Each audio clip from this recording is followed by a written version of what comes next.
Good morning, Har Har Mahadev. সকলে কেমন আছেন? আশা করি সবাই ভালোই আছেন। অনেক দিন পরে এই ভিডিও নিয়ে আমরা আসলাম। এটা আমার ঠাকুরের আসন, দেখছো স্বয়ং দেবাদিদেব মহাদেব বসা। আরেকজনকে দেখাই, দেখো মা অন্নপূর্ণা। এই দুজন আমার আসনে অলরেডি বিরাজমান। দেখো আজকে রান্না হবে ডাল। ডালটা ফুটে গেছে। আমি আজকে সম্পূর্ণ রান্নাটা দেখাবো না, আমি জাস্ট আজকে শুধু রান্নার প্রস্তুতিটা দেখাবো। ডালটা ফুটছে, এখানে আছে কুমড়ো আলু কাটা আছে, এটা দিয়ে একটা সবজি হবে, সাথে থাকবে মাছের মাথা। কেন মাছের মাথা না দিলে ঠিক কুমড়ো আলুর তরকারিটা ঠিক ভালো হয় না।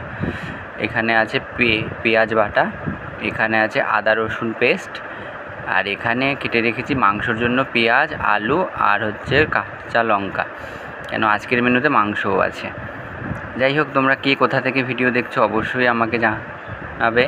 আর এখানে আছে টমেটো আর কাঁচা লঙ্কা পেস্ট। বেসিক্যালি আমি কিন্তু রান্নাটা কাঁচা লঙ্কা দিয়েই করি, শুকনো লঙ্কার ইউজটা খুবই কম হয়। আর এখানে দেখছো হচ্ছে ভাত।